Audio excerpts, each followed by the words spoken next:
Southeastern Bow Hunter Podcast.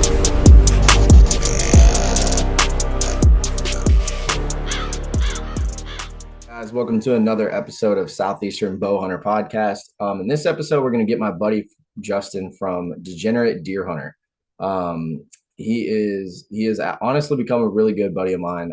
We talk pretty much every day about deer hunting, and he has a Instagram page that does really good stuff. Has really good content, and honestly, he's probably got more. It's just I'm terrible at asking about stuff like that. So we're gonna learn all about Justin and just shoot the breeze with him for about an hour and see what what he's got going on and how his season's been. And we are going to cover some of the more, I guess, current topics in the deer hunting world right now. So I'm really looking forward to that. Before we get started, obviously, we have to do partners. I'm going to fly through this because we are on a bit of a time crunch. So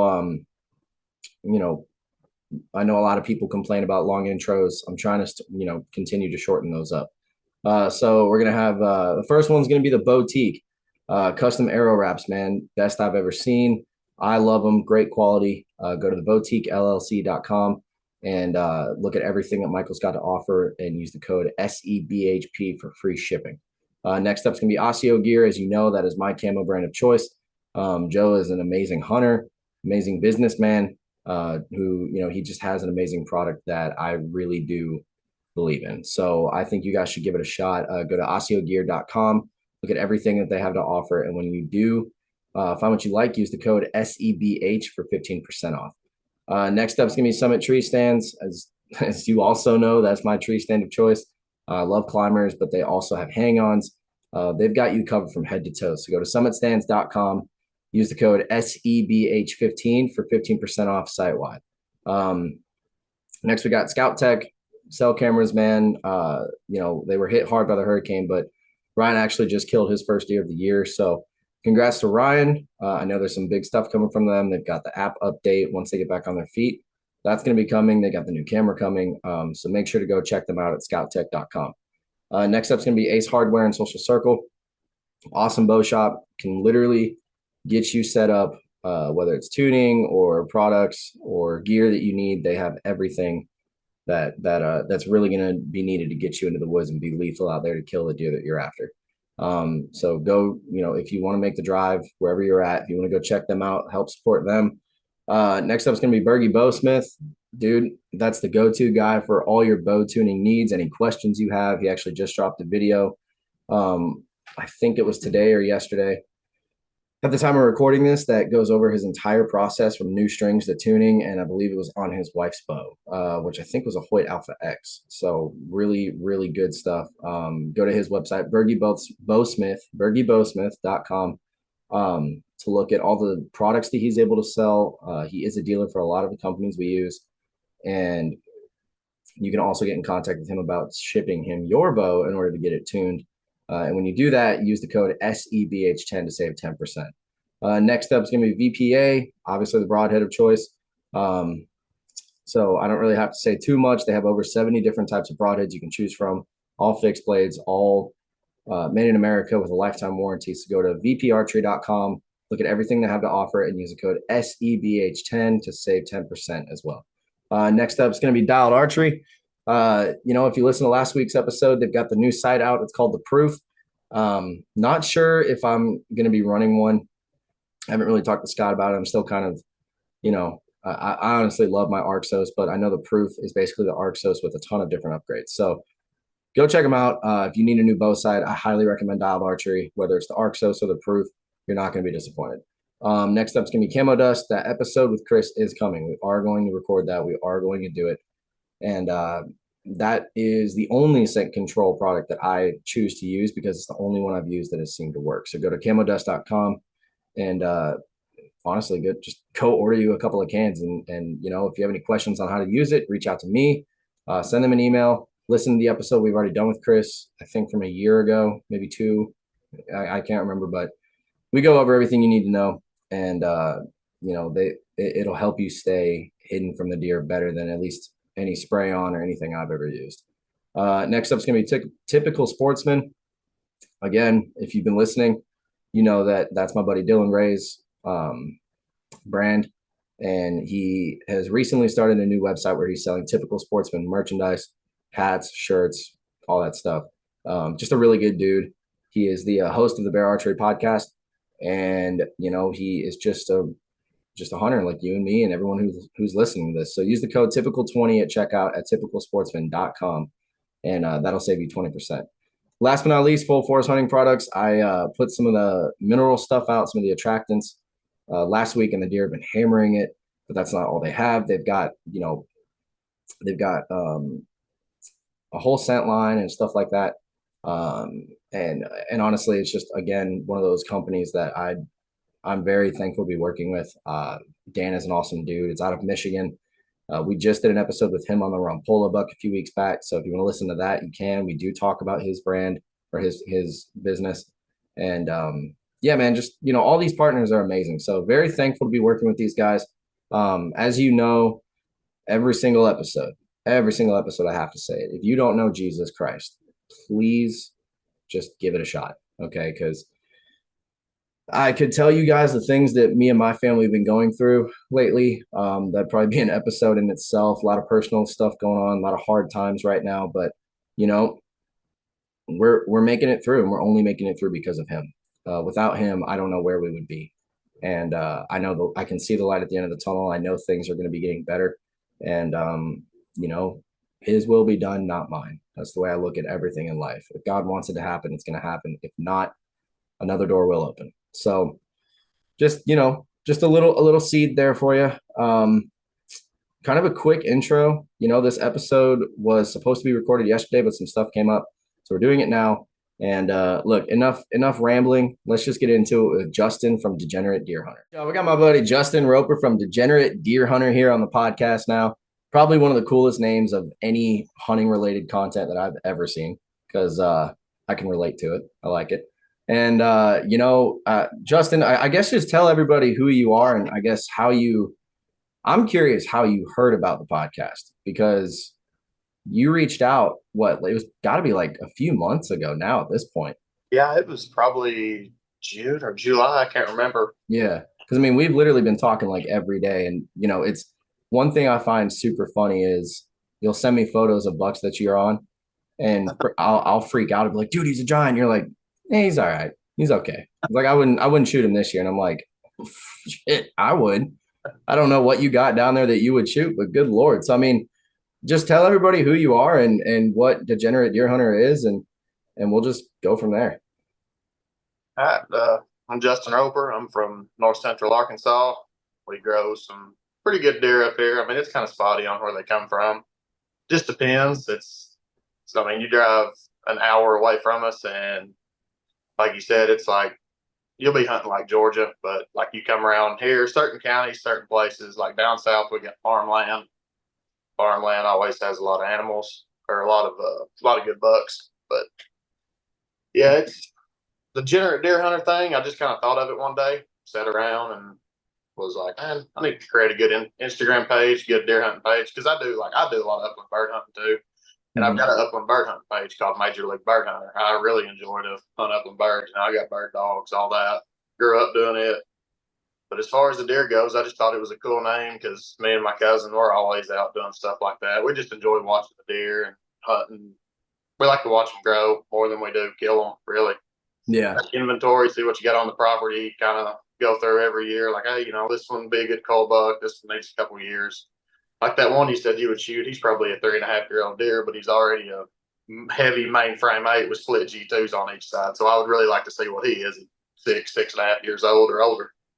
Yeah, that, man, you know what's so funny about it is like this summer I had this personal goal, right, of wanting to shoot a Pope and Young, and I was going to let anything that's not Pope and Young pass. And man, being basically a whole month into the season now, and seeing trike in person once and not having really, I mean, I've had a few other deer that can rival him in size, but as far as frame goes, not having anything that's bigger. And trike, I think if he didn't break his main beam, I would say he'd probably be like 120-inch 6-point. Yeah, which for a 6-point is huge.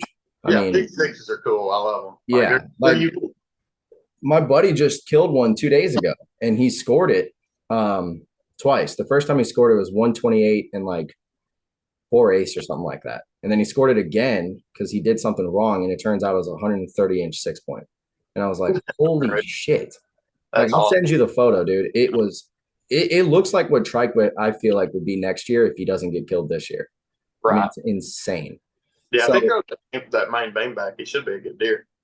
oh yeah. Well, and that's what kills me, man. It's like I saw that 6 point and I'm like, dude,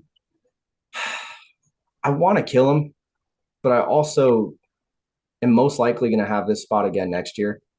Mm-hmm. So it's like I was talking to a homeowner today, and they're my father-in-law's parents, right? And they're retired, they're off doing their own thing.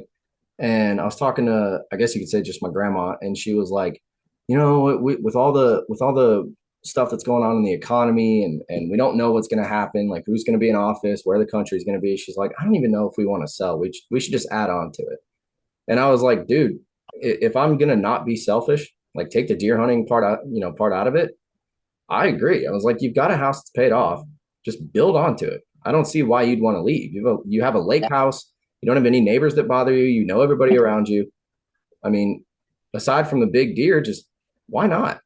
So Yeah. who knows, man? I mean, I'm hopeful, but at the same time, when I go this weekend, if he shows up, I'm shooting him. I'm not letting him walk. And he'll No, just be, not. I mean, you got yeah. history with the deer, and I feel like having history with a deer is cooler than just sitting in the stand. And I don't know. I see it from both ends. Like, I like to have history with a deer, like watch them, all through summer, over a Mhm. couple of years, whatever, and like learn their pattern. But also, it's cool to just be sitting there and just get completely blown away. Like, holy shit, that's the biggest deer I've ever seen in my life. And Yeah. but either way, it makes for a cool story. Well, and I remember watching him all summer, and I'm obviously not trying to make this whole thing about Trike, but because believe me, I could.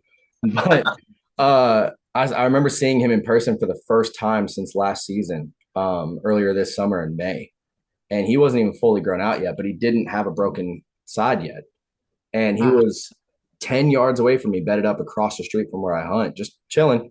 Like he didn't care that I was there. And I just sat there. I have photos of it. They're not good photos, but I have photos of him. And he was still like super tall, going to be super wide. And then, um, literally a week later, he came back and that one side was broken off. And I did see him one more time. I think it was June or July. And I went to go over there and feed.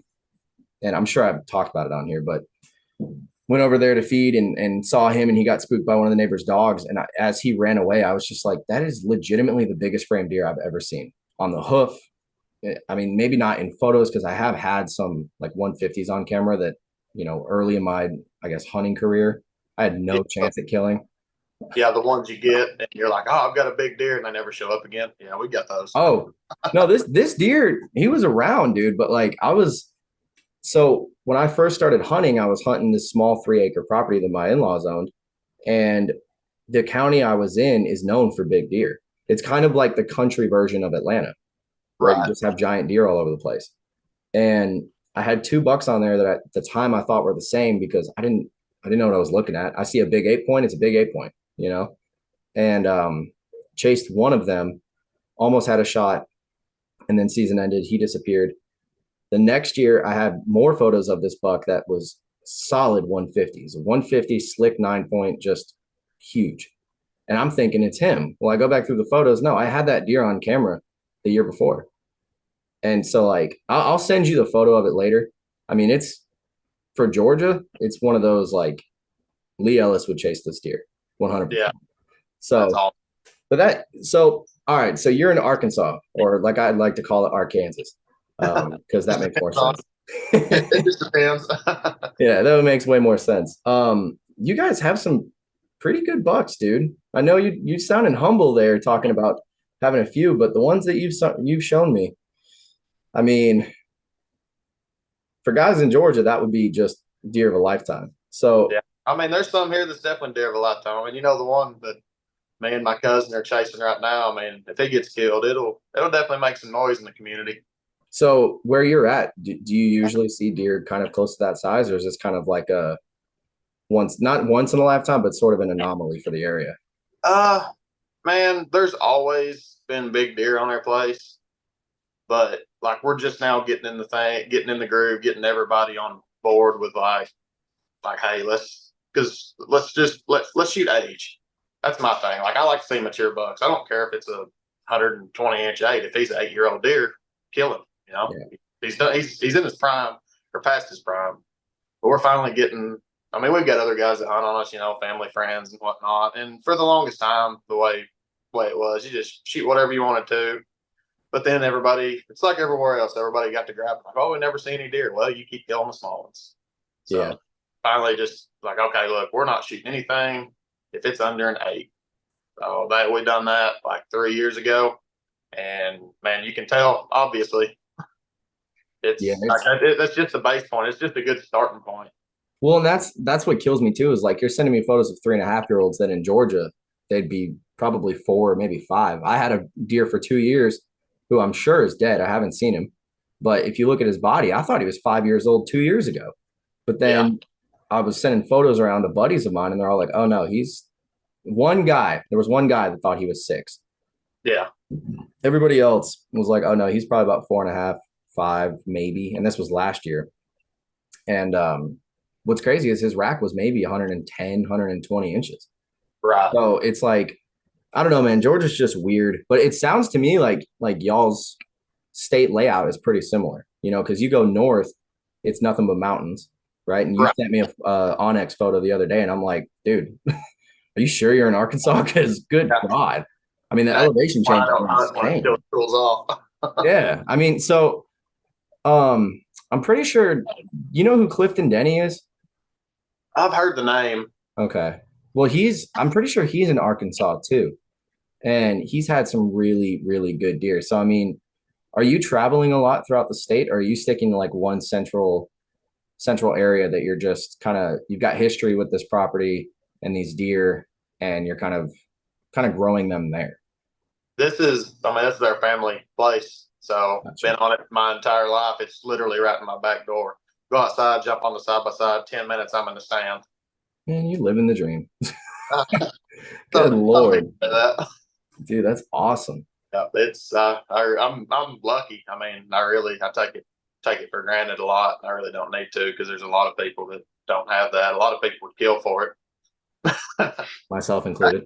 Come on, move up here. Dude, y'all summer's way too damn hot. Georgia's hot. If I move anywhere, I'm going further north, so the summers can be a little bit better, because this summer about killed me, man. Plus my wife would never do it. I've been trying for years to get her to move out of state, and she's like, no, I'm staying where my parents are. So I try to get them to move. They don't want to move. I'm screwed. Dude, I get that 100%. I live a 1.5 miles, 2 miles from my parents. I mean, there's a dirt road that makes a loop. I live on the end of the loop. They live in the middle of it. It's like my mom's family lives here. My dad, he was born in Kansas. His family's from up there, and that's how I got into upland bird hunting and all that, because he done it growing up. But yeah, I mean, it's all like right here. And my wife, she lives, like as the crow flies, she lives 7 miles from me, but it takes 30, 45 minutes to get to her parents' house. Yeah. So we've all got family ties here, and that's like, yeah, I'm like you. If I moved anywhere else, I would move Iowa, Illinois, Nebraska. I don't know about Illinois. Yeah. Can't take my suppressor. Yeah, I was talking to my buddy who lives in Michigan today about all that, because we were planning, like which speaking of buddies, I need to get you in contact with my buddy Thor, because he is a big bird hunter. I think y'all two could probably talk for hours and hours about that stuff, man. Probably so. I love my bird hunting, man. Yeah, like I saw some geese this morning, and I thought of him, and I was like, man, he'd be losing his mind if he saw. It was probably like 20 birds above me, just somewhere around Atlanta, and they're just cruising through, honking away. Shit, I forgot where I was going with that. So we were planning on going to Illinois for a public land hunt next year.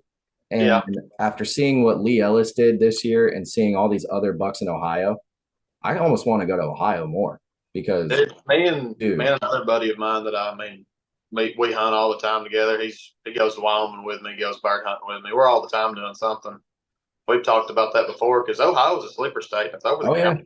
That's the problem with a lot of places, and I say it's a problem. It's not. A lot of draw stuff, a lot of draw states. I get it. Colorado's going to a draw next year for elk. Trust me, I know. I was supposed to go there next year for a mule deer hunt. Now I can't.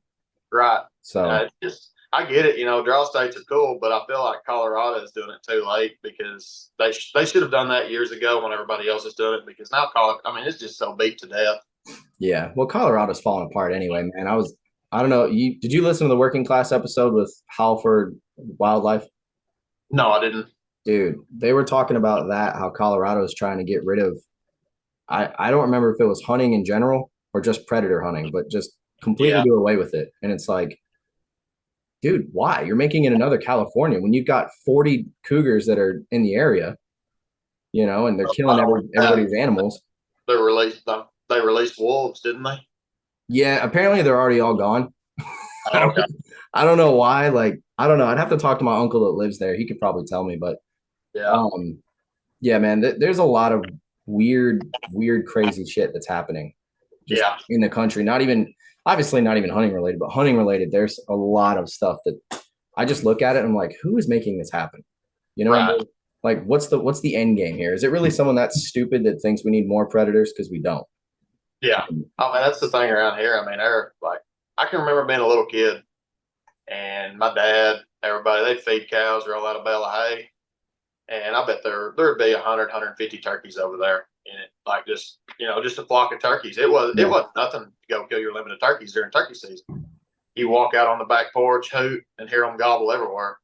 Man, I don't know if I've heard a bird gobble on our place in 2 or 3 years. Like I finally seen some the other day. I seen a flock. It was about 3 hens and some poults. So they're making a comeback. But that's the thing, man. Nobody traps. Like everybody around here used to coon hunt.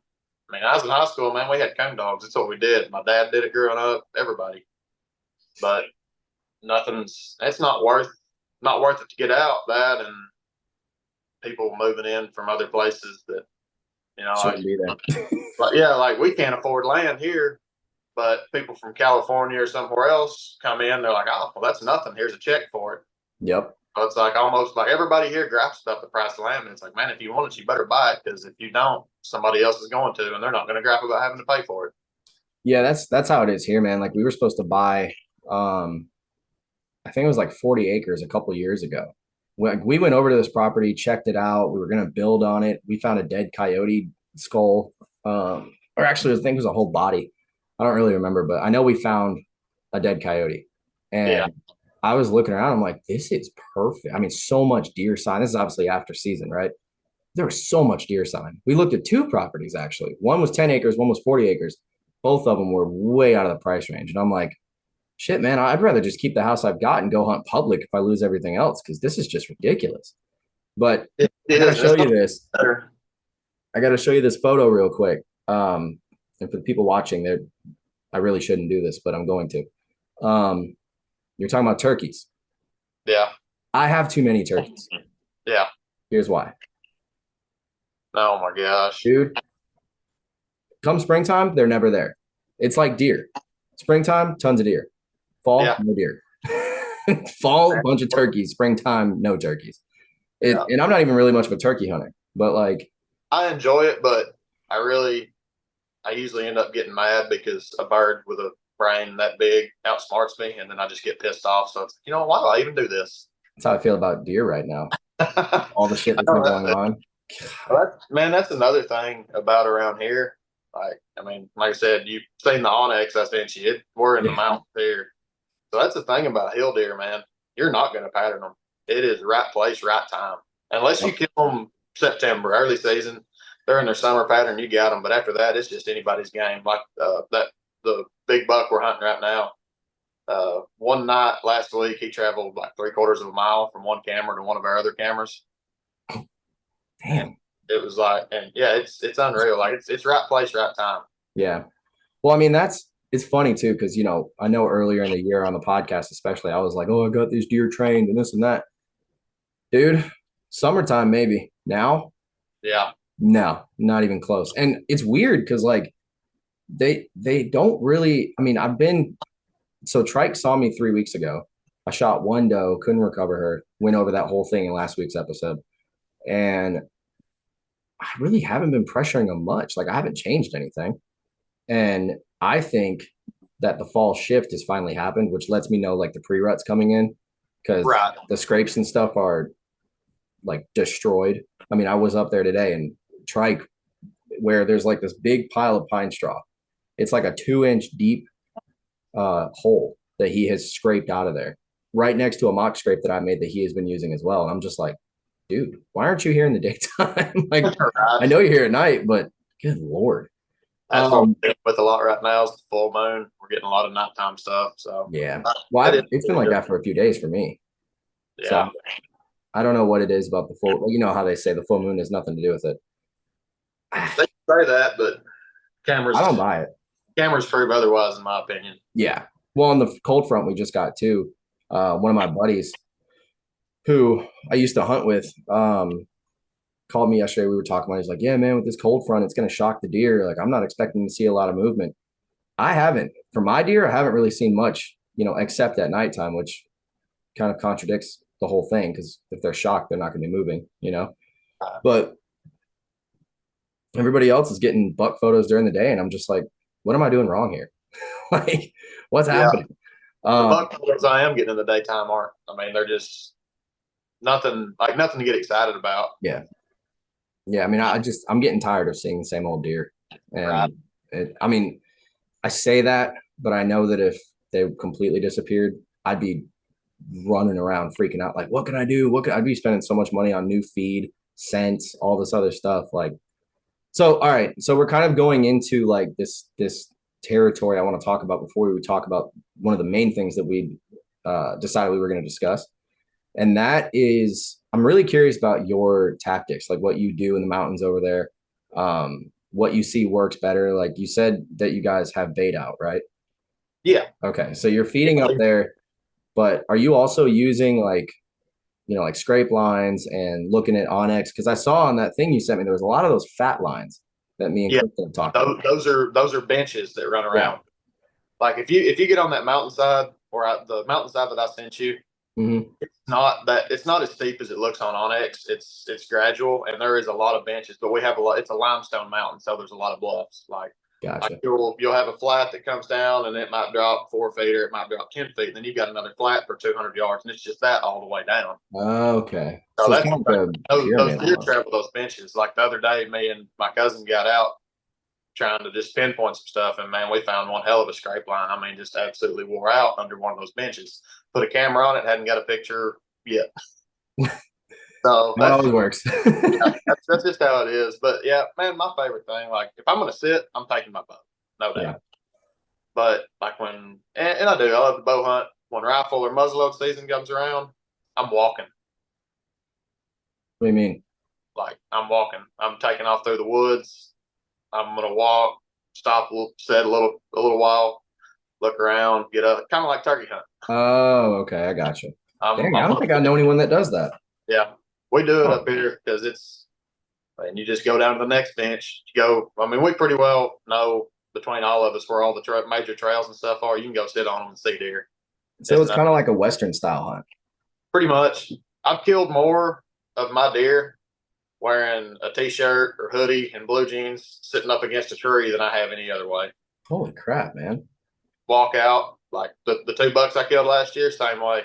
Open the morning, had no idea where I was going to go. Those bucks hadn't showed up in a while. I was like, I'm going to go sit over there. There's a pond. It's hot. It's dry. So I'll go over there, plop down next to a red oak and just kick back, put my shooting sticks up, and he walks out 200 yards from me. Jeez. Same thing the following Sunday with the other deer. Same spot. Huh. So do you do that like with your bow too? Yeah, I will. I prefer to sit in a stand with a bow, but I will hunt off the ground with a bow. It doesn't bother me. Yeah. That just makes me think of like the hunting public style that you see them do when they're kind of like in the Midwest or out in like the plains and stuff. Because I'm not even gonna lie, I've tried that on public out here where say I sit up in a tree for a couple hours and it's just dead, like there's nothing going on, but I know that at least where I'm at, I have 6,000 acres to roam around. So spot and stalk, I mean, I'm not good at it, but it's also because Georgia's stupid thick and it's not really it's all overgrown, so it's really, really tough at this place to be able to get up, and it's kind of flat too where I was at. I mean, there are ridges and stuff on another part of the property, but it's weird, man. That place and a lot of Georgia has a lot of terrain that you would think it's really mixed, Right. So based off of what I saw, I mean, it really does sound like y'all have the same type of terrain as us. South has Yeah. ag where the giants are, and then the further north you go, the tougher it gets, and maybe the deer get smaller. That's for us at least. I don't know about you guys, but I don't know what it is. You can ask anybody from my area about my county, and as soon as you say where you're from, they're like, "Oh man, y'all got big deer up there." okay. So you just might be in one of those counties with good genetics. It is. I believe it is. I mean, it's close enough to kind of close enough to farmland. I mean, you can drive 30 minutes one way and you're getting Yeah. into lands, and then you come like up by my house and farther west, you're getting into the mountains. It's right there at that transition. I got you. So man, you got me thinking now. I might need to change up a few spots, go find some public because we have that exact same thing. Here it's not really like that. It's some farmland, and then you go into the thick woods, and it just turns into rolling hills and ravines and ditches and ridges and all this other stuff. It's weird. Yeah, we've got a lot of draws and stuff. The majority of our place is red oaks, white oaks, chicken oaks. I mean, it's like you can go up there right now anywhere after the hurricane come through. We had we caught a lot of wind off of Helene, and rain and all that. And man, it's pretty much blew all our acorns off. I think it's going to be a good year because all the acorns are going to get gone early. Yeah, see that, man. I noticed that too when I was actually scouting the property I'm hunting trike on, which 1 acre, you wouldn't think you'd be able to find all this stuff. But in the woods that's next to it, I found a ton of rubs, and I was looking on the ground and I'm stepping on acorns left and right. And I'm like, oh, well, this kind of explains why they're not really hitting the feed. I mean, I know they'll hit it still, but it's weird, man. I don't think I've hunted, a year where we've had such a rough storm and it just blows everything off. Yeah. Because it's hard to time that. Yeah, and we're the same way with bears too. We're absolutely loaded with bear. I mean, I have wasted so much money baiting bears. If they would bump season back like 3 weeks, I'd kill a bear every year. Oh yeah, bear season opens right when the acorns drop, and as soon as the acorn drops, you're done. Good like luck. you're not getting. You go from getting. I've had as many as 6 different bears on camera at the same time, and you go from that to nothing overnight. That's how we know the acorns fall. Is like, well, the bears are gone. Yeah. Huh. Well, maybe that's what's happening. I don't know. Well, look. So we have something that we had talked about a little bit. You seem to have actually done more digging than I did, which was crazy. Because I've been following this for a year. For those who don't know, the CJ Alexander buck, finally we kind of know what ended up happening. And so I'll just give a little background for those who I guess don't really follow much in the hunting world. There was this kid named CJ Alexander who shot last November. He shot a 235-inch gross typical deer in Ohio, and went on not all, but like a few really high profile podcasts, talked about it, gave this whole story about, how God helped him and how it was a blessing, and, where he found it, all this other stuff. And then I think it was like 2 weeks after that episode dropped is when all these allegations of poaching came out. They seized the rack. They did all this, they basically said like, hey, we know, or we think that you poached it or whatever. And so what did you find? Because was it yesterday or the day before that it came out he was charged with 14 counts? It was yesterday. Okay. I was scrolling through Facebook and seeing it pop up on Outdoor Life, and I didn't read the article. And like, it wasn't 10 minutes after I found it, you texted me and was like, hey, did you see that? I was like, yeah, I haven't read it. And I went back, and it's interesting. I mean, and like I said, I went back and listened to the Hunter's Advantage podcast again today that he was on back then. And like you said, it was just like the most heartfelt story ever. And it's like, man, at the time, yeah, it could be believable. Oh, yeah. Dude, so I've spoken with CJ multiple times, and he seemed like a good dude, and when that buck first came out, I remember it was on a Saturday. I was scrolling through and I saw it on Ohio Big Bucks or Ohio Trophy Bucks or something like that. I was like, good God, dude. So then I click on it. A couple days later, I see that he's on the Hunter podcast, and I was like, oh, wow. I was like, all right, let's listen to this. And, he was talking about his background and how he found the deer. And some of the story didn't, I'm going to say it didn't add up. But the thing that always stuck out with me is you claim that you left your phone at the house. But Yeah. if you do, like, when people talk about certain stories, I pick out every single detail. And Yeah. when he was telling that story, he said, "Oh yeah, I left my phone at the house." Then like 10 minutes later, he's like, "Yeah, after I shot the buck, I called so and so." And I'm like, "Well, how did you call him if your phone's at the house?" And so that was Right. the first red flag. That's why I went back and listened to Hunter's Advantage podcast again, because I like to do stuff like that. Like if something Mm-hmm. like that comes out, I want to go back and listen to it beforehand and see if I can nitpick it and see Yeah. if there's any giveaways. Like at one point, they were talking to him about, it was towards the end, talking to him about all the, like, they wanted to see it and this and that. And he's like, yeah, if I get found not guilty or something along those lines. I was like, oh, there it is. There's the if. You should have said in. But Dude, yeah, and it sucks too because when I talked to him, I was supportive and I'm like, hey man, look, because you and I both know our government can do some really really shady stuff, right? yeah, Like they will use somebody as an example when they yeah. are And I actually do innocent. think I do think the DNR was being a little shady. I can't agree with him on that. The way Yeah, things were gone about.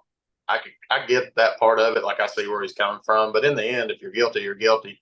Give everybody the benefit of the doubt. I mean, if he would have killed yeah, it percent legally, hey, congrats, man, great deer. But yeah. I mean, but see, we're also going off of what he said, right, which so I mean, Christian and Jake both said like you're either the biggest, most talented narcissist ever, or you're the luckiest yeah, man on the planet. And I'm not going to sit here and talk crap about CJ, but it's like I had a guy reach out, and this is why I wanted to talk about this. I wasn't even going to bring it up when we had planned your episode, but then all of this came out, and then one of the listeners reached out and was like, "Dude, did you see this?" And I was like, "Yeah, I did." I'm honestly really disappointed. Like that right, deer could have been a deer of a lifetime for somebody, and been one of those like, you know, not world record, but world class, just in the Bass Pro Shop King of Tines or King of Bucks or whatever, haul. Now it's just going to sit in a DNR office for the rest of eternity. right. Right. But this dude reached out and he was like, hey man, I really think you should touch on this and talk about like, why we can't have this happen and the impact it has and all this other stuff. And I'm like, funny enough, man, I've been thinking about talking about it, because I didn't have a hand in any of it, but I did speak with him personally. And Right. I feel like my biggest problem with this whole thing is not even the fact that he poached it. It's the fact that when you tell the story and you sit there and you say, oh, God bless me with this, and I know it was him, and then it turns out you poached it, like that's crossing the line for me. Yeah. So I just kind of, I don't know, man. I'm pissed off. It's disappointing. So I mean, like, what kind of you said earlier you found some of the charges and stuff. Do you have those pulled up? Yeah, I've got some of them pulled up here. So what I found, it's on the original indictment. There was like 21 counts of stuff. Mm-hmm. And let's see here. One of them was hunting without a license. One of them was hunting without a permit. I don't know. I know some states like Arkansas, you buy your license, you're deer hunting. In some states, you got to buy a license, and then you got to get a permit or tag or whatever. Ohio may be one of those. And then spotlighting, of course. And then there was some that were like, I forget what it was called, but like, I guess not really tampering with evidence, but like moving evidence because, he took it from one place to the other and staged it. And then his friend that helped him, a couple friends, they got charged with like inhibiting uh, investigation and it kind of like aiding and abetting, I guess, Yeah. for helping him. It was just a couple things like that. But Did you read the text messages? No, I didn't. Well, I seen some of the quotes from him, like him talking about that it was going to be like major money, like buy a house type money, and then I forget the number, but after he got through with what all he's going to have to pay back, like, well, it's lose your house money.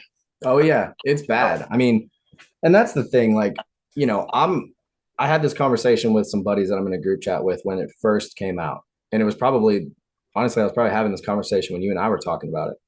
And one of the things they said is like a deer, you know, no deer is worth what he's having to give up now. you know? Right. Like if I'm driving down the road, man, and I've actually had this happen. I have this situation where it's very, I'm not gonna say it's similar, right? I'm not a poacher. I'll never do that. But I do Right. have a property that my brother owns, or well, he's living on. And this past weekend, I saw two of the biggest deer I've ever seen in my life. They just came up out of the woods from the creek bottom in his backyard. And I'm watching him through this window and I look at him and I'm like, bro, are you sure? Can I please just hunt here like for one deer? I mean, this is bigger than anything I have on camera. And but listen, I'm not going to push him on it. He said no, and that's fine. But Right. if I wanted to, it'd be nothing to go out there, put food out, sneak around and kill a deer. But Right. it's not worth it. And it's like, No, it's not. I just don't understand what it is. I know big bucks do crazy things to people. I mean, you and I both know that. Like, I'm sure No I've not doubt sleep about over that. deer. No, guarantee it. Yeah. Last year, I'd wake up in the middle of the night, all hours of the night, checking my camera because I knew Yeah. they were there, and I just wanted to see them. That's me every year. But it's just like, it's just crazy to me. Like, you kill a 235-inch typical. Okay. Because I don't believe in the whole net stuff. I think that's stupid. But the the fact you killed a deer that big and you poached it, and then you go on some of the biggest podcasts in the industry and try to make up this whole story about how you legally killed it. Yeah. And I'm pretty sure it was either on the DA's property or the DA was hunting it and knew about this. Yeah. Like, No, it wasn't the DA. It was the DA's brother. that's what it was. Yeah. It's like, dude, you're going to have so many eyes on you. If there was No. anybody hunting that deer and they didn't even know you from Adam, you're going to get caught. Like, what were you thinking? Well, the thing is, like, I don't know how it is up there, but around here, a deer like that, if you killed that deer, somebody's going to know. If Oh, you yeah. killed it illegally, somebody's going to know Mm-hmm. because those deer, man, people drive around and look at deer here all the time. I mean, they Yeah. get watched. People know those deer. I mean, that's just one of those. You're not going to get away with it if you do it. Yeah. Like, We live in an age where you can't do that. Like back when Rampolla did the thing that he did, whether or not that deer was real, that's a whole nother podcast that I've already done, and I'm honestly sick of talking about it. right. But that whole thing, like when that happened, yeah, you could get away with it because we didn't have the technology we have now. You know, we didn't have mapping software. We didn't have trail cameras out like that. Like there's no deer, I feel like, and I'm sure there's a few. There's got to be a few that are out there that, probably beat the typical world record. There's probably about, I'd guess, somewhere between 5 and 10 that nobody knows about. But there's also No, 5 or 10 more that people do know about. And you can't get away with that stuff these days. It's no, almost it's impossible. not going to happen. So it makes me sick, man. To kill a deer like that for money, I get it. If you're on hard times, that's fine, but don't do that. I mean, I'm a sentimental person when it comes to stuff like that. So if I killed something like that, it's not worth a dollar amount to me. Yeah, Like, exactly. it's worth more to me to have it on my wall. Like, yeah, I killed that. Yeah. I would rather say, yeah, I killed that and I turned down 200 grand than, yeah, I killed it and then sold it because I don't think Money. that's a good image on people. Yeah. Yeah, I mean, I have some mutual friends that actually were working with deals with CJ. And when all this started popping off, I got in contact with him and was like, "Hey, so what's going on? Like, are you Yeah. still doing this? Are you, nixing it? Like, what's up?" And all of them were like, "Well, we had this deal, and now that this is happening, I'm 14, 15, $1,700 in the hole because it was going to be a branding deal, basically. And Right. I can't drop any names, obviously, but they're screwed now. Like, they're Right. completely screwed. And it's like, dude, you didn't just kill a deer that would have, should have gone to somebody else. You took other people's money. You screwed over a lot more people. And now you're giving PETA and all these anti-hunters way more ammo against us than, Oh, no doubt. yeah. And it's like, dude, we're already struggling as it is. We don't need stuff like that. So I don't know. I mean, what do you think it would take to make this not be able to happen again? Like, obviously people are going to poach, it's just something people do, but Yeah. So my opinion, and I know like I said, or everybody's got their own opinion and everybody's entitled to their own wrong opinions the way I look at it. But my thing is, I don't know. Have you heard of the Fort Leonard Wood buck, Donnie Baker from Missouri?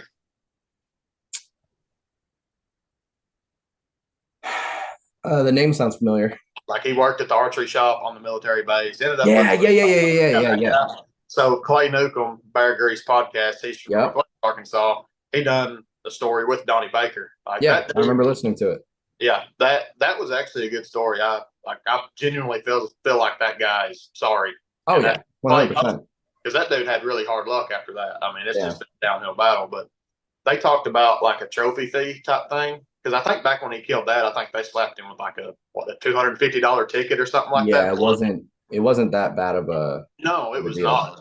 And I feel like they should do that. Like the bigger the deer, I feel like the more penalty you should have. No, poaching's wrong regardless. I mean, like you said, people are going to do it, but uh, no deer deserves to be poached. No. Deer like that, especially, they deserve 100% to be shot. Well, And and the fair game. sad thing is, man, like, I know Seek One put out a video earlier this year about deer that they were after that got either somebody else killed or most of them were poached, which is really sad because like I grew up 20 minutes from where the guys in Seek One live, Yeah. and even though I've never hunted, well, that's not true actually. I have hunted up there twice. But it's like for people to take deer like that, 200-inch, 230-inch, hell, 180-inch, right? To poach a deer like that, it's just there's no respect. There's no respect for the wildlife. I mean, I won't lie. No. Okay. I'm not gonna lie to you. That what's the word? The intrusive thoughts earlier this year when trike was showing up every single day, right? Like just like clockwork. I literally could have sat in a stand in August and shot that deer 10 out of 10 times. But just because you could doesn't mean you should. And that, I have friends that I will not name, but that have done some questionable stuff. Doesn't mean I would do it though. And it's like to give into those intrusive thoughts, it's like, dude, what, you just have no respect for the animal. Right. Yes, it can be easier, but just because it's easier, what do you get out of that? Like, are you gonna walk around and be like, oh, look at the big buck I killed? What you don't know is I spotlighted him and shot him from my minivan with a crossbow. Like, Right. it just doesn't make any sense. And it just makes us look bad. It does. It gives hunters a bad image. And the thing is, man, some people poach deer because they're hungry. Yeah. And that I understand. Yeah, But I get it. If you're hungry and you need the meat, by all means, I'm not going to say anything. oh, Wrong 100%. is right or wrong on my end. If you genuinely need it, but the people who genuinely need it are not going to go out there and kill a deer like that. No, they're not looking at what's on their head. They're looking at, No, oh, they is don't that care. deer's body big enough? They don't care what it is. They just want something to eat, and I get that. I mean, Yeah. I mean, I have to play the devil's advocate there though, because I really am like very against poaching. right. That's one of the few things that I almost have no sympathy for. Like, do I feel for CJ? Yeah, but guess what, dude? You're a grown adult. You made the wrong decision. You have to deal with the consequences now, just like I would if I did something stupid like that. Yeah, And he made the bed, and he's going to have to lay in it from here on out. exactly. So, like, That. it's a tough situation because if I ever knew anybody that was really hard on their luck and they needed to, they couldn't afford anything from the grocery store, right? And it's May, and they're out killing deer for food. Are there other avenues? Yes. There's definitely other things you can do that aren't illegal and will make your situation worse, But at the same time, I get it because maybe they tried it and they've gotten denied. I know people that have gotten denied for government help for some stupid reason, and they're like, well, what am I going to do now? I can't get food stamps, I can't get EBT and all this other stuff. And I don't know, man, it's a slippery slope, but what CJ did definitely doesn't help. And I mean, No. I'm nervous about what we're going to see from this. Like, there has to be a way to, I guess, deter people from doing this. Yeah. That's not the only deer that was poached last year. No. That was a big deer.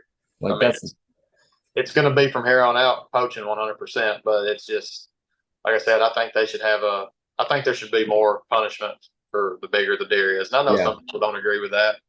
I do. I agree with it, but I also agree that regardless, it's wrong. But they should have a trophy thing because it's just it's terrible. Well, I think they do. I think that there is something that Ohio does, and I probably should have looked into this more because I didn't think we were going to be talking about the the what is it The legal side of it. yeah, right. Like I wasn't thinking we were going to touch on that, but I do know that Ohio has something in place where it's like a certain amount every inch.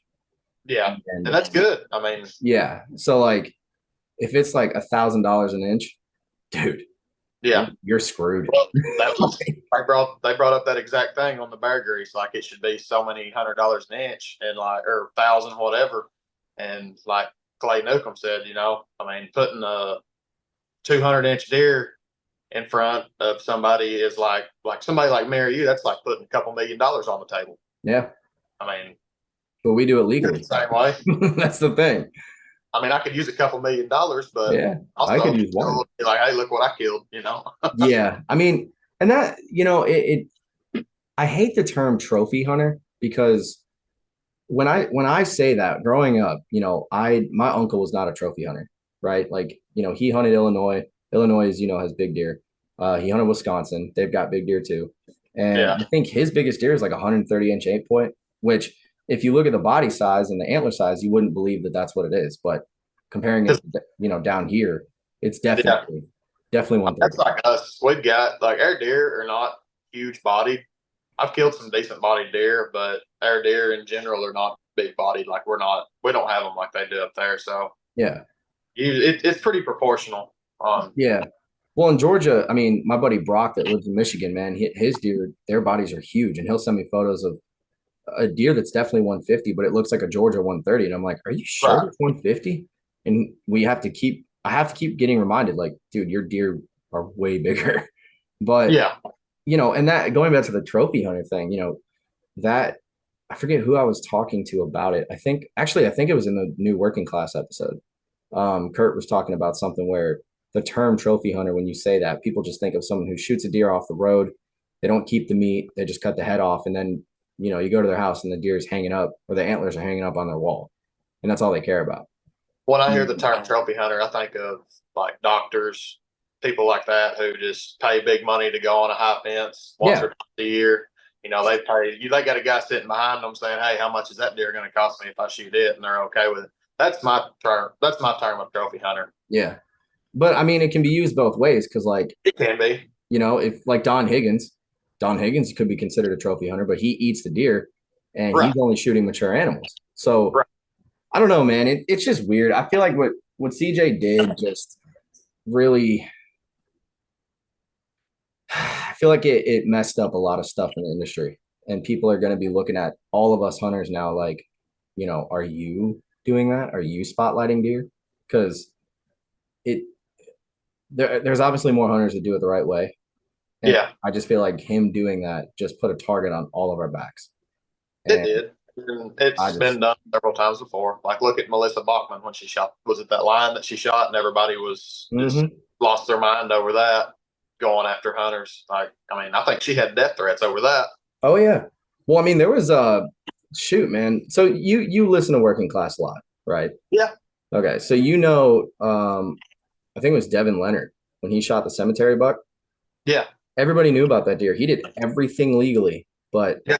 I remember him talking about it, saying that people hated him. Like he was getting death threats and stuff. And it's like, yeah, it's crazy. Because I mean, shoot, man, Trike is in a neighborhood. What's going to happen to me if I shoot him? Like, right. am I going to get people knocking on my door like, hey, did you shoot that big 6-point? Like, nah, what are you talking about? Maybe. I don't hunt. Yeah, I don't hunt. Just don't go downstairs.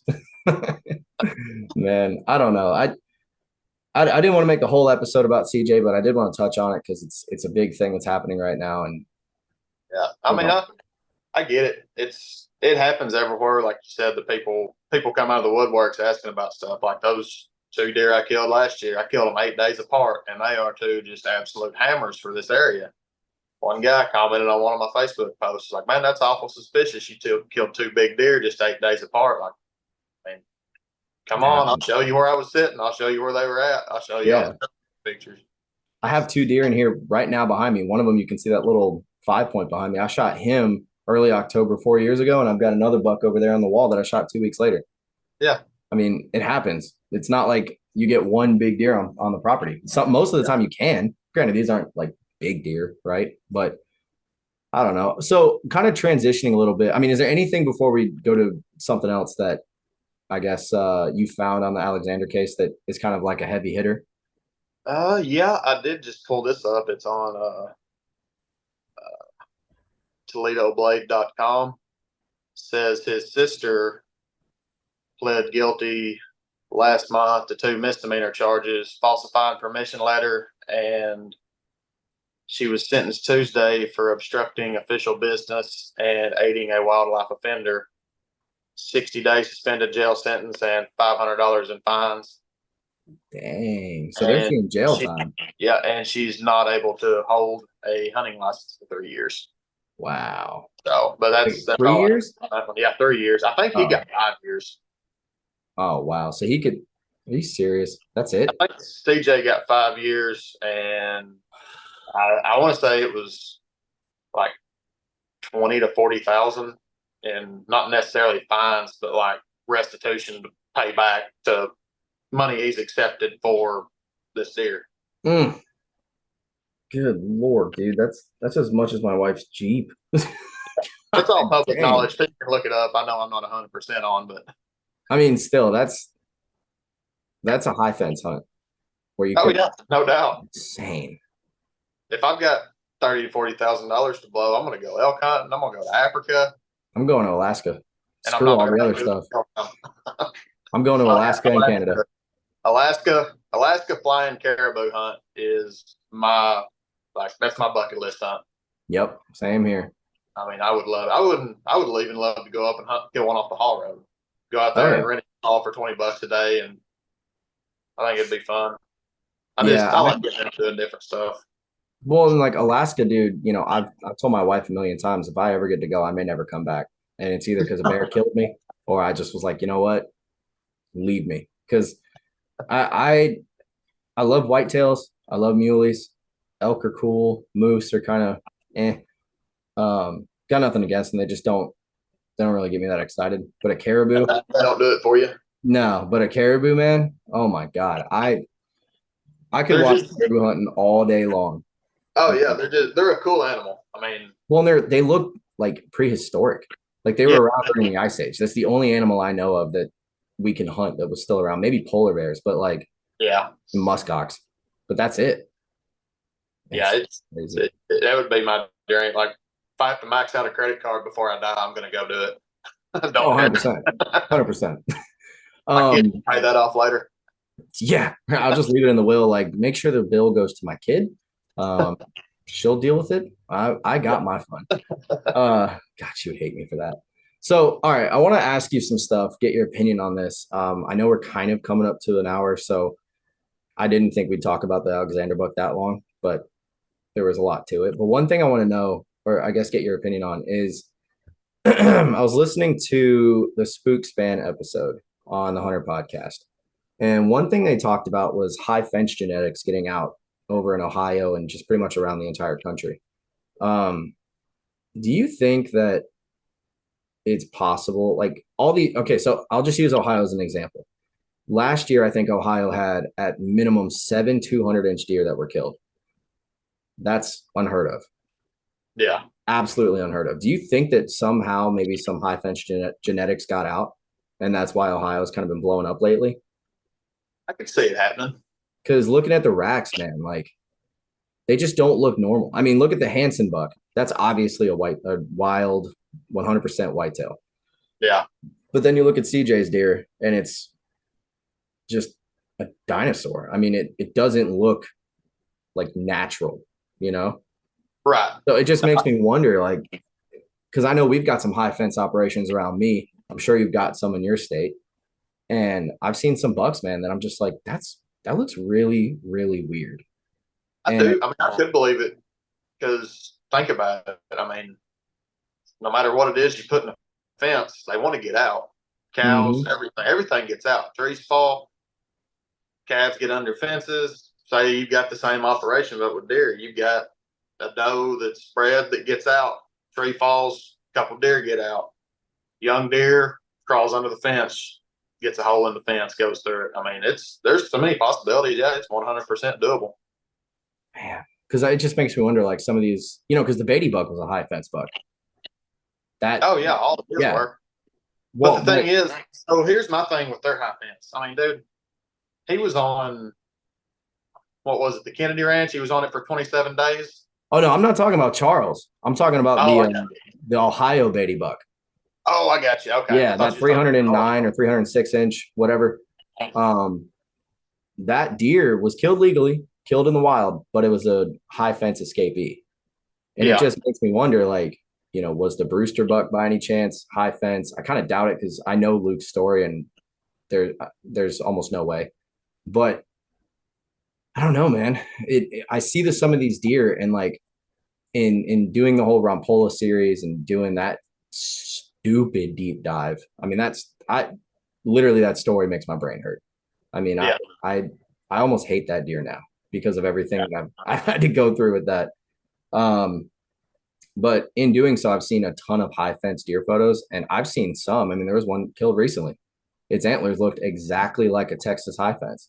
Now, it Yeah. wasn't in Texas, but it's like, are more getting out than we know about? Because we just had that hurricane. Like, am I going to see some giant non-typicals in the next 5 years? Yeah, I it's know very there's like 4 or 5 high fences around me. So, I mean, how do you feel about that? Like, if you're hunting and you're just in the woods, you have no idea, you don't have any. I mean, you've got some giants on camera. Let's just hypothetically say that, but you don't see like this weird freak show deer. And then, like that kid in Kansas a few years ago who killed that 270 or 350 or whatever it was, you think that's a wild deer, but then you come to find out it's a high fence that just escaped. Does that take away from it for you? the fact that it came from a high fence. Yeah. Or is it just like, I could say yes and no because, like, if you don't know there's a high fence around, you don't know it come from it. That's that's one thing. But yeah, if you can sure enough find out that that's where it came from, it kind of, to me, it takes away from it a little bit. okay, I mean, I don't know how I feel about it I'm going because to shoot it regardless. yeah, well, and the high fence stuff, man, I used to hate it. I Yeah, used to absolutely hate it. But then talking with the guys from Hunter's Advantage and they kind of had a good take on it. And just buddies of mine that, have worked at high fences. Like my buddy Brock, his uncle owns a deer farm.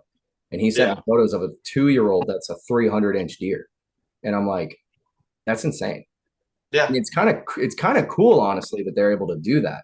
It is. But I think where I draw the line is like Ted Nugent.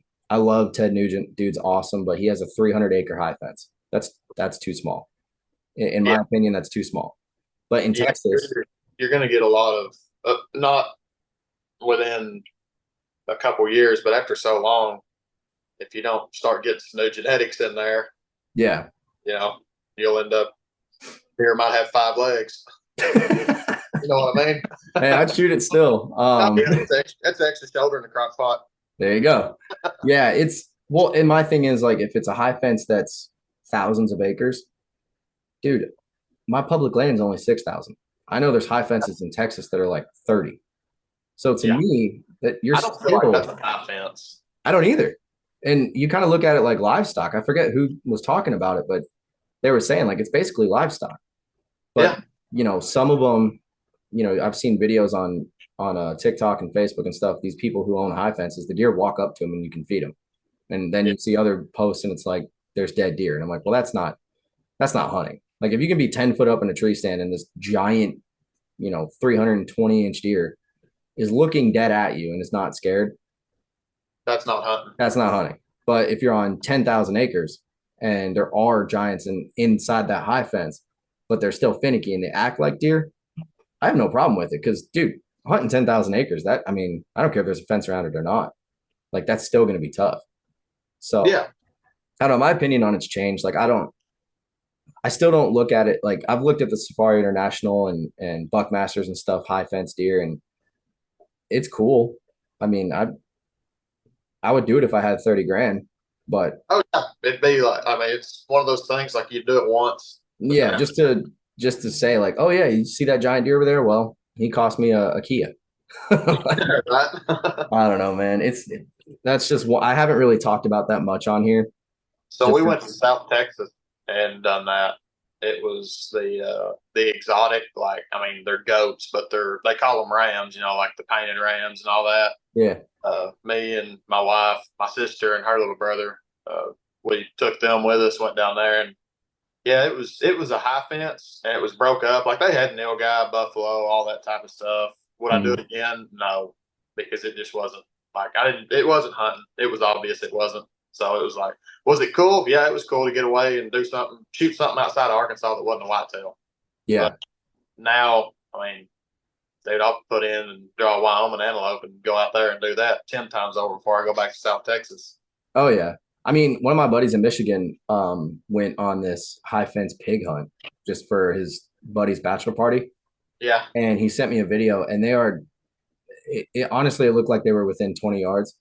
Yeah. And it doesn't even look like a hog. It's like a farm pig almost. Yeah. I mean, it was wild, but it wasn't, and I was just like, dude, if you're on the ground and you've got 30 pigs in front of you and they're all stupid fat and they look like, Wilbur, like, and I didn't judge him. I'm like, dude, if you had fun, that's what the whole thing was. You knew what you were getting into. You're not out here saying, oh, look at this giant pig I shot. You're doing your thing, and that's fine. I don't judge you for it. But would I do it? No. If I ever go on any sort of hunt like that, like where it's within a fence, it's gotta be thousands of acres, because that's the whole reason I even strictly bow hunt, is because I like the challenge of it. If like I'm not gonna go shoot fish in a barrel. So yeah, and everybody's got different opinions on it. I mean, yeah, I agree with you 100%. Like I said, I've been there and done the high fence thing with the it was cool, no doubt, but it's not something I'd make a habit of. Yeah. I don't know, man. That I feel like I could go down that rabbit hole and just bitch about it more and more, but there's kind of no point. If there wasn't nothing to bitch about, the world wouldn't go around. Yeah, well, there's plenty to bitch about right now, that's for sure. So all right, well, man, dude, this episode flew by. I had so much I wanted to talk about, but I guess that just means we're gonna have to get you on. But before we wrap it up, and if you feel like I wasted your time, I'm sorry. But no, I got all afternoon if you want to keep going. Oh, dude, yeah, well, I've got pumpkin painting tonight to do, and we were supposed to do that yesterday, and then it was like set because you remember yesterday I told you that's what we were doing. Yeah. We're at my in-laws' place. We're eating dinner. They start doing, back and forth, like playing games and stuff. We had the fish that I told you about, the fish that died. Well, one of them died again. So now it's turned into a whole thing. And by the time we were done eating dinner, it was like 7:30. And I was like, are we doing pumpkins tonight? And like, oh no, we'll do it tomorrow. And I'm like, all right, well, tomorrow I've got a podcast. I was like, I'm not rescheduling this. So it's just freaking spooky season, man. I'm telling you. But I got to get involved in it. I'm sure you've seen on my Facebook that my wife put my son in a pumpkin, and he was not happy. He didn't enjoy it. We laughed at him, but yeah, probably should feel bad about that. But well, see, I want to take these pumpkins they got, and I know they're gonna carve them. Or actually, if they don't carve them, I could probably still do it. But I want to take them and test broadheads, because I don't know if you listened to last week's episode, but that got my brain turning on broadheads. So pumpkins are. I mean, they're fleshy. I mean, they're soft inside. Got a kind of a hard core. I'd say. I mean, the core is going to be softer than deer hide because you can poke your finger through it, but still, it's going to be close. Like you could lay a piece of leather over it. Oh yeah, you stimulate meat at that point. Yeah, I want to send. So obviously, working with VPA and stuff, I'm still shooting some fixed blades, but yeah, after what happened with that doe, I want to test some stuff and see like what other stuff we'll do. So I ordered a pack of the beast heads. Yeah. And they came in yesterday, and let me just say they are pretty cool. Like they're pretty badass.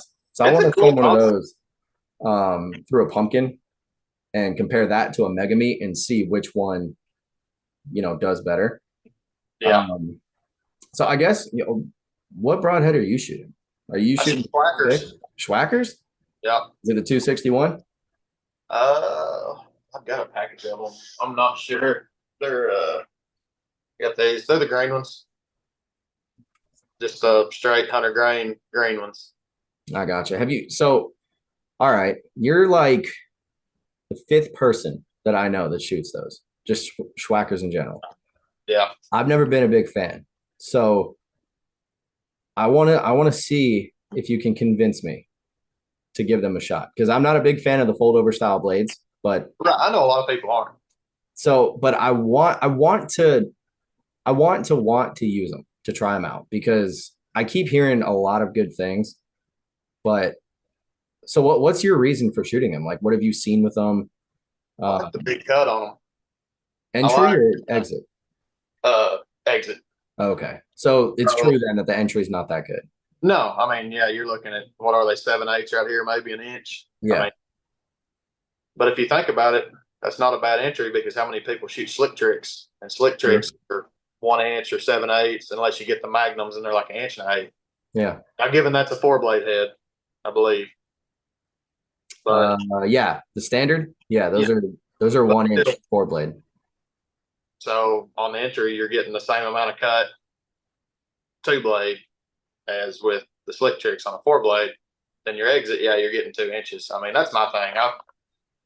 I feel like if you hit a good shot with them, you're going through. I mean, I shoot 70 pounds. I'm kind of odd. I shoot 70 pounds. I'm 6'3", but I've only got a 28.5 inch draw length.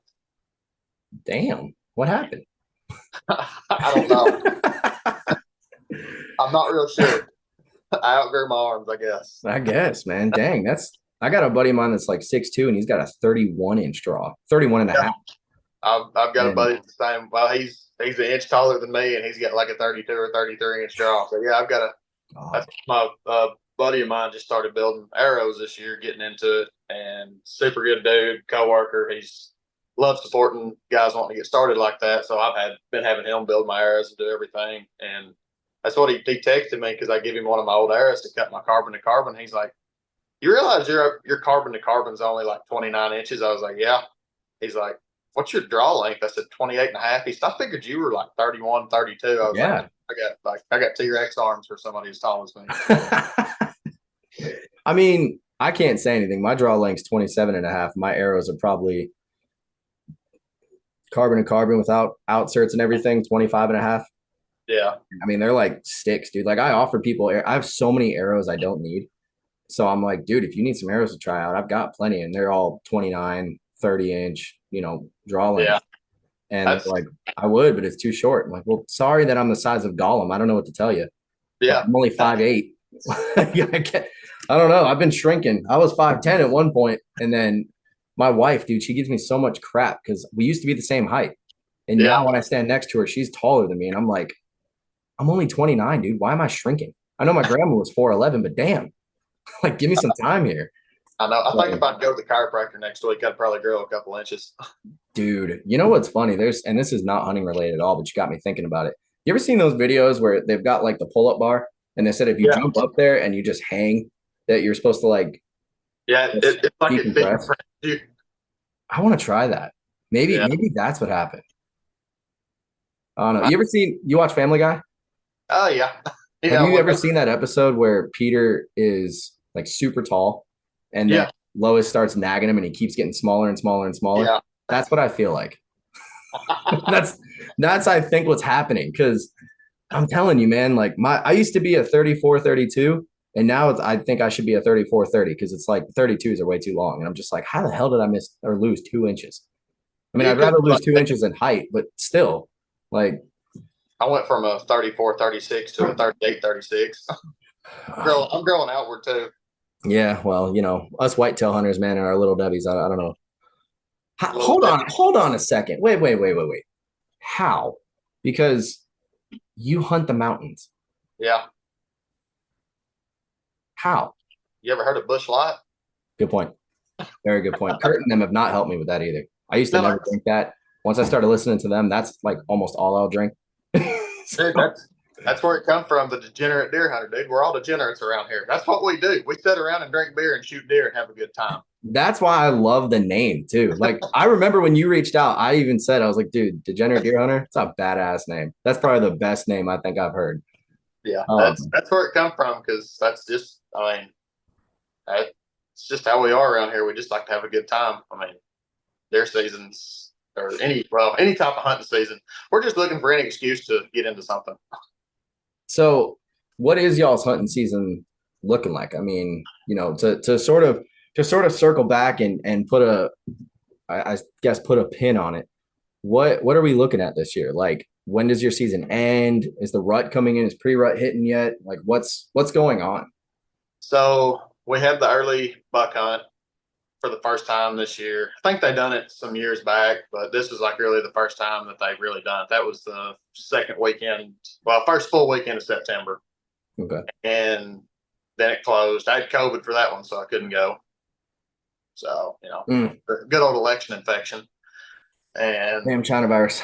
And so then our season opened the 16th, and it'll run till February 28th or 29th all the way through. You can bow hunt the whole way through. Yeah, I don't hunt after Christmas usually because holy crap. Yeah, usually January our deer start dropping horns January to February. So that, and I don't like shooting. I know it's a controversial thing, but I don't like shooting does after they're bred. Why? I feel like if I shoot a doe early season, I got her before she was bred. So say this big buck that I'm hunting bred that doe and was going to have another buck. If I shoot her before the rut, he doesn't have a chance to breed her. True. If I shoot her after the rut, there's a chance he bred her and lost his kill. If he gets killed, then we lost his genetics there. That's the way I look at it. Like, if I like to shoot them early, just because there's not a chance they're going to get bred if they're shot early and then be killed later on. That's the way I look at it. So let me push back on that a little bit. Okay. And I did not think we would ever be bringing this up. That I'm happy we did, because it's probably going to get a lot of people talking. But I used to think the same thing. And again, I'm not. You're right on that, and I agree. But the way that I've looked at it is, whether you shoot that doe early season or you shoot her late season, that fawn that would have got born isn't going to get born anyway. You know what I mean? With you on that. Yeah. So that's where I'll shoot does all year long. I don't care, Yeah. Especially the way my seasons tend to go. Like, early season, there's tons of deer. Mid season, like right about now, is when it starts getting harder. The rut sucks. I hate it. And then December and January, you can kind of get them back on a feeding pattern, but yeah. With all the pressure they've had, they sort of changed that. So at the tail end of the season, I'm just out to shoot whatever. Right. But I do feel a little bit like, so the argument I've heard about shooting them early is you want them there during the rut to bring the bucks in. Yeah, but you also want to have a good buck to doe ratio, and exactly. we've got a lot of does. We would have a more exciting rut. Like, so this coming Saturday is their first muzzle load, and it'll run from this Saturday till next Sunday. You get a week of it, and or over a week, whatever it is, 9 days, and that is the best time to be in the woods here, because everything's starting to kick off, and that's their chasing phase. It's the best time. It's the best time to see deer. November 9th, our rifle kicks in, and our rifle runs like 3 weeks. I don't agree with it. I wish I would. And this is the first year too that our muzzleload is also straight wall. I don't agree with that. Well, I agree with it. I don't care either way, but I think they should knock gun season out, because we have way too much gun hunting, because then we have another muzzleload after rifle, and then we have a rifle Christmas hunt. Shit, dude, you think y'all's is bad? Muzzleloader was last weekend, and then rifle starts tomorrow or Saturday, and it goes until the end of the season, which is January. Yeah, I don't agree with that. Yeah, that's like 9 to 10 weeks of just straight rifle hunting, man. It's Well, the good thing around here is most, like 90% of the people around here are going to hunt that first weekend, and they're going to give it up, because most of them do drive a long ways to do something. There's not just a whole lot of people that can go out in their backyard like I can and start hunting, Yeah, I mean, that's kind of why, like, I've got a few buddies that strictly bow hunt, and they're like, man, I hate when rifle season comes in because the deer get all weird. I'm like, dude, I have one spot that happens to, and it's only maybe a month, which of course it's the end of October and early November that, most of the pressure is in there. But Yeah. It I don't really see it too bad, you know. And then where Trike's at, it's you can't gun hunt there. It's too small. Like Yeah. the properties are too close to houses. There's just no way. Um, Yeah. now I do actually know of one spot that's maybe a mile away, maybe not even that, probably like half a mile, where it's on a power line and they do gun hunt because I heard a shot last week. Um, but that's so far away that the deer that are over by me are probably not going to, I mean, they might be over there, but what I see every single day, man, there's no way they're traveling that far. Right. You know what I'm saying? So I don't know. It on one hand, I think it's a little much, but on the other, I also push for early velvet season for Georgia. Yeah. So I'm kind of biased. Like I've had conversations with people about doing like crossbow seasons and early velvet hunts and all this other stuff. And I'm at the point now where it's like the weapon of choice. I don't care what you use as long as it's in season. Yeah. But I definitely still think Georgia needs a velvet hunt because that shoot, man, I could probably tag out. Honestly, like Our youth rifle season is the best time is like it right after our muzzleload, which I don't think it's either the next weekend or the next after muzzleload. The youth rifle is mhm. that's just as good. Like that's the best time to be in the woods. And then once rifle season starts, our deer are locked down. Hmm. They're in God, full. dude. They're locked down. If you're Y'all gonna sound catch so one, similar to us. yeah, if you're gonna catch one chasing, it's gonna be next week to November 9th. Yep. That's Give or exactly take how a it day is. there. And I I mean, don't. There's a lot of deer lost here too because it's so thick and bluff lines run like you'll be sitting in the blind and you'll look out and there's a bench right here and you can just see their head go by. mm, So many deer that get lost like that because there's guys that's like, oh, deer, swing up and shoot. Like, well, what was it? I don't know. Where'd you hit it? I don't know. All I could see was its body. It was moving. Like, well, why did you shoot? yeah. You know? The Elmer Fuds of the hunting industry or hunting world. Gotta Yeah. love it. I mean, I get it. I don't know, man. I my opinion on that's changed so much over the past 5 years, and especially the past 2 years of doing the podcast. Like I Yeah. used to be so what's the word disrespectful about it, and then like as time has gone on, I'm like, well, everyone's gonna do it different. There's no law that says you have to stop the deer, aim, put it behind the shoulder. Like it, you could kill a deer with a spear if it's legal, you know. But We I, can do that here. They opened that this year. There's actually a really good buck I seen the other day on Facebook that was killed with a spear. what? Yeah. Okay, well, y'all are y'all are more American than us then. I thought our laws were lax. That's crazy. Oh, well, Yeah. man, it's so interesting the parallels between Georgia and Arkansas, dude. Yeah. Like, because this weekend I've already, excuse me, I've already seen bucks starting to chase a little bit. Yeah. Scrapes are totally open right now. Rubs are Oh, insane. they've been And blowing scrapes up here for 2 weeks. yeah, well, see, what's weird is on that one small property, they've been hitting scrapes since the summer. Yeah. And now it's like they're really digging into them, and I know that's why Trike's not around as much because he's out searching and stuff like that. Um, Next weekend though, I know for sure is like, in my opinion, the best weekend of the season because every single October 25th, I've had Bucks daylight for the past 2 years, and That's like this buck, the big one. I mean, we named him Tex because he looks like a Texas deer, just his beams are giant. yep, I So know that what you're talking about. yeah, that video I sent you of him working that scrape, I had just Mhm. used it up a scrape down like a week prior. Oh, look at you. Okay, Maybe shameless plug. I like it. you'll get some commission off of that one, but Hey, I'll talk to Jason. but man, so that deer actually there is some interesting history with that deer. So All right, well, I've got tell us the story before we wrap it up, man. Let's hear it. so we've got pictures of him. We think we've got pictures of him at like 2.5. I mean, he was really good at 8 then. My cousin passed him. And then at 3.5 ish, I get, yeah, the next year, he was like a mainframe 140-10. And Yeah. my cousin had him at 30 yards, shot right over his back. And he cussed the whole time. And then whenever we seen him this year, he was like, man, that's the best miss I've ever had. So last year, we think he had a hard shed. I'll send you some pictures of him from last year. We called him Freak Show last year because he had his right side was the same identical horn as he's got now on the right side, but his left side went up and it had like his eye guard and a G2 and then a sword about that long that was like that wide that just went up. Like it was just so wild looking. Huh. But I think he had a hard shed and that's what caused that. And then he comes back this year as this one. Interesting. Yeah. But yeah, he had him missed him at 30 yards. He ducked his arrow, and well, that's the best miss I've ever had.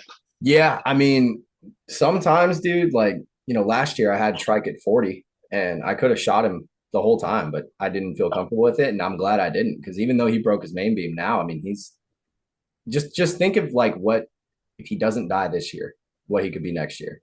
He might blow up next year. I know. Like it's anybody's guess as to what they'll be. Because we've had spikes around here that are, it was before my time. My dad, they've all told me the story. I mean, they called him Carrot Top because he had like, 15-inch spikes. And they said every deer they had killed would have a hole gouged in them from fighting with him. And they never could kill him. I reckon he died of spikes. That's crazy. Yeah. I would shoot that. I'd call him goat. 100%. Yeah.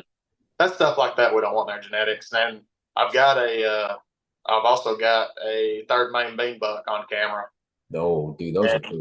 But he's just a little, they're that wide. So, and I'm afraid somebody's going to kill him because people around us are like, oh yeah, we don't want that trash in the genetics. Not necessarily trash. You should see, like, let's see what he looks like in a couple years. Yeah, I mean, same. that whole thing, like, we could go down that rabbit hole, man, but we'd be here for hours just to genetics and all that stuff. Like the word cull buck, I feel like gets thrown around a lot. And yeah, I do too. Call him that. Like some would consider Trike a cull buck just because he broke his main beam. Like that's not accurate. Yeah. You know what I'm saying? Like it's just, I don't know. That whole thing just drives me nuts. But Justin, man, look, we need to do this again because obviously there's way more we need to talk about. And if I didn't have family obligations, we would still be sitting here 3 hours from now. But yeah, dude, I guess give everyone a shameless plug real quick where they can find you and what we can expect. Obviously you're chasing that deer Tex, which I hope you kill him because that deer is. I want somebody up there to kill him, whether it's me, my dad, my cousin, somebody. I want one of us to be able to put hands on him around here. Yeah, well, it'll happen if you've got that many people hunting him. I mean, that's the way we are up here. Like, it doesn't matter if one of us kills him. Like, hey, great, it's awesome. So yeah, you're better than me because I've tried that. I told you to come kill him. I know. I would make the trip if I could, but I'd feel bad, dude. Like here, that's one thing with Georgia is, it's. I do have a few buddies that have said the same thing. They're like, man, come over here. And I mean, I got a buddy of mine who's on a club and he sent me this picture of this giant deer that they call a management deer. And I'm like, that's not a management. That's a damn trophy, dude. Right. And he's like, well, that's not what we're looking for. Same thing like what you were saying. And he was like, yeah, man, you can come out here and shoot him if you want. I'm like, don't tempt me because that'd be the biggest deer I've ever shot. Like I will show up there. And I want to say I could do the same thing and be like, hey, come and hunt this property I've got. If you see the big buck, shoot him. But I think if it's like trike where I've got history with him, dude, I might be a little bit butthurt about it. And I don't like admitting that, but jealousy is human nature. Yeah. I think it's just more of the money I'd spent, like eating them and all that stuff, all the time and the sleep that I've lost because of this deer, which is so dumb because he's just a big 5 now, but still he's cool and you got history with him. So exactly. Cool. So I don't know, man, but yeah, tell everybody where they can find you and, we'll see when we can do this again. I know your season's, I feel like going to be pretty good. So I definitely want to get you back on to talk about this, but yeah, give us a little shameless plug, man. Yeah. You find me on Instagram. I'm the Degenerate Deer Hunter because that's just what we are around here. I'm also on there. Like I said, I like to upland bird hunt. I've got a page called Major League Bird Hunting. You can keep up with my bird hunting adventures when I get to go because we don't have very many upland birds in Arkansas, but yeah, as far as the deer hunting, I think it's going to be a good year. I hope it is. So I hope I can have some more. Hope I have a lot of content to post on there. And I really want to start videoing some hunts. So keep a watch out for that. That may be coming soon. Hell yeah, man. Well, I appreciate it, sir. Definitely a really, really good episode. It was nice to get back and just sort of, BS for a little bit, like not have to cover one specific thing. I'm sorry the Alexander Buck took up a lot of the episode because That's all right. it's just one of those things we had to cover. But yeah, man, I appreciate you coming on. And dude, good luck this season. Seriously, that buck is going to be a stud when you get him. I hope he will be. I appreciate you having me on. Yes, sir. Anytime.